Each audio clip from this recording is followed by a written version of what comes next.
কমিটির সম্মানিত আহ্বায়ক জনাব আমিরুল ইসলাম খান আলিম মঞ্চে উপস্থিত আছেন।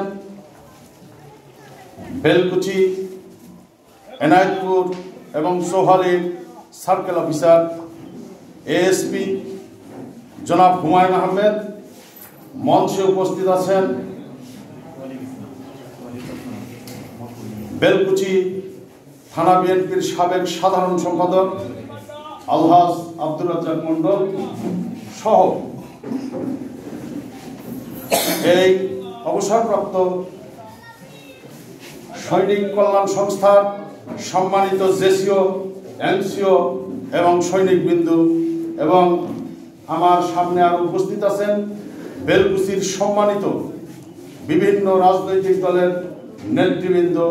আমি আমার ব্যক্তিগত পক্ষ থেকে জানাই আপনাদেরকে সালাম এবং আমার দলের পক্ষ থেকেও জানাই সালাম। আসসালামু আলাইকুম ওয়া রাহমাতুল্লাহ। আসলে অ্যাকচুয়ালি ওনারা আমাকে উপদেষ্টা করেছেন, আমি এর যোগ্য নই, কিন্তু ওনাদের সাথে আমার মিশতে ওনারা মনে করেছেন যে শান্তু ভাইকে উপদেষ্টা করা দরকার। আমি এটা রাজি হই নাই।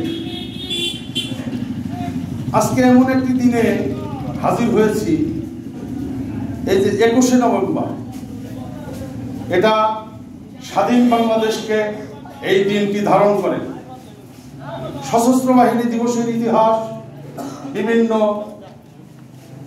সৈনিক বিন্দু বলে গেছেন।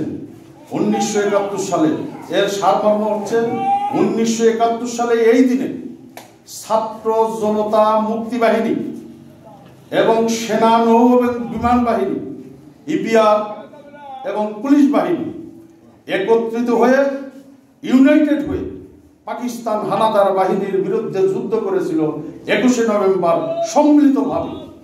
যখন একটা জাতি যখন ইউনাইটেড থাকে, ঐক্যবদ্ধ থাকে, তখন অসম্ভবকে সম্ভব করা যায়।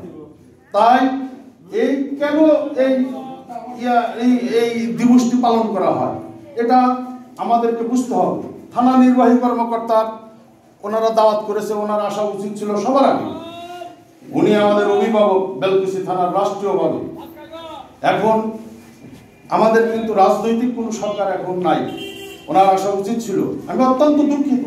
আমি আমার প্রিয় নেতা আলিম ভাইয়ের মাধ্যমে আমি বলতে চাই, এরকম হওয়া উচিত নয়। এই আজকের দিনটি যে অবহেলা করব, সে বাংলাদেশকে অবহেলা করবে।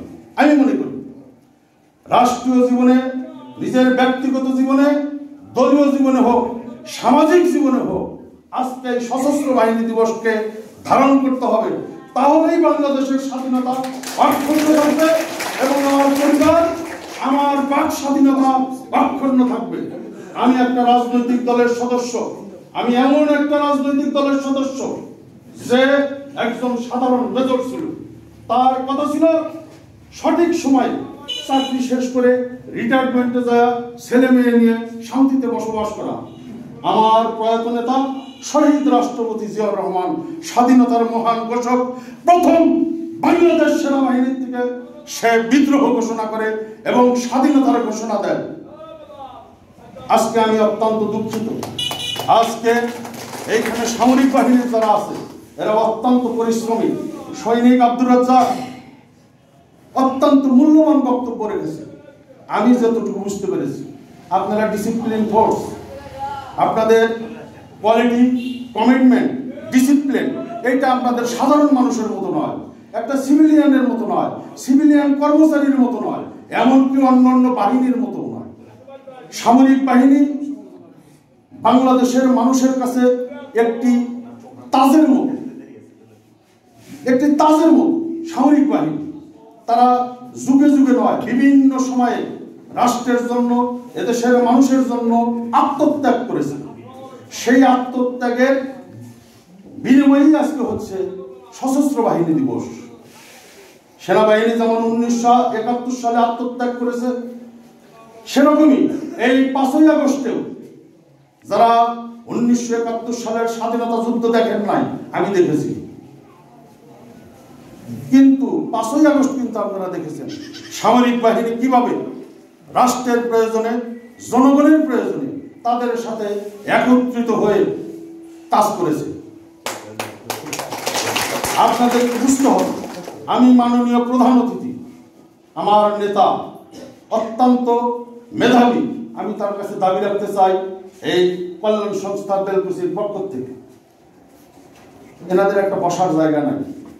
এখানে অনেক মানুষ আছে আমার বাবার সমান বয়স, তারা ডিসিপ্লিন ফোর্স, এরা বিভিন্ন জায়গায় বসতে পারে না, চায়ের দোকানে বসতে পারে না, যদিও তারা ছোট চাকরি করেছে। আমি আপনার কাছে অত সম্মান চাচ্ছি না, সামান্য একটা দাবি। এখানে থানা নির্বাহী কর্মকর্তার কথা আবারও বলতেছি এ কারণে, যে কথাটা যে কার্যকারী করবে সেই এখানে উপস্থিত নেই। আমি সার্কেল সাহেবকে আমার ব্যক্তিগত পক্ষ থেকে এবং এই সংস্থার পক্ষ থেকে বিশেষভাবে ধন্যবাদ জানাই। বিশেষ ক্যাডারের অফিসার এরকমই হওয়া উচিত, সঠিক সময়ে সঠিক জায়গায় আসা উচিত। বয়স কম হলেও রাষ্ট্রের দায়িত্ব শুধু কিন্তু রাজনীতিবিদের নয়, রাষ্ট্রের দায়িত্ব এই দেশে রাষ্ট্রের যারা কর্মচারী থাকে, যারা কমান্ডে থাকে, তাদেরও দায়িত্ব থাকে। তারাই প্র্যাকটিক্যালি তারাই কাজ করে। আর রাজনীতিবিদ, মেম্বার অফ পার্লামেন্ট, তারা আইন প্রণয়ন করে, সেই আইনটাকে বাস্তবায়ন করে হলো আমাদের যারা বিসিএস ক্যাডার আছে তাদের মাধ্যমে, তারাই কমান্ডে থাকে, তারাই বাস্তবায়ন করে। তারা যদি এখানে সঠিকভাবে কাজ করে, কাজ করা সহজ, সহজ, একদম সহজ। আপনি যদি 10টা খারাপ লোকের সাথে মেশেন, আপনি 11 নম্বর খারাপ লোক।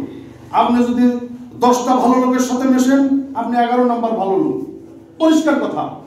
আমার নেতার কাছে বিশেষভাবে অনুরোধ, ইনশাল্লাহ এখানে আমাদের জেলা সভাপতি সম্মানিত সার্জেন্ট সাহেব বলেছেন জালিম ভাই এমপি হবে, ওনার বাড়ি সিরাজগঞ্জ, উনি অবশ্যই খোঁজ নিয়েছেন। আল্লাহ যদি রহমত থাকে, আমি আমার জীবনে, আমি আমার এই 62 বছরের জীবনে আমি দেখি নাই যে এরকম মহিলাদের একটা মিটিং, একটা সমাবেশ বেলকুচি থানায় হয়। সেই আলোকেই আমাদের সার্জেন্ট সাহেব বলেছে, আমাদের মা বোনরা কোনো সময় পুরুষের মতো অত মিথ্যা কথা বলে না। আপনাদের কাছে বিশেষভাবে দাবি, সেনা কল্যাণ সংস্থা না হোক, এরা আপনার মুরব্বী, এরা আপনার ভাই, এরা আপনার এলাকার লোক। আপনি একটা বসার জায়গা টিওনো সাহেবকে বললে, এখানে এসি সাহেব আছে, করবেন। আমি আগে দেখেছি টিওনো, তখন তো সার্কেল অফিসার ছিল হলো একজন ইন্সপেক্টর, এখন তো এএসপি দিচ্ছে।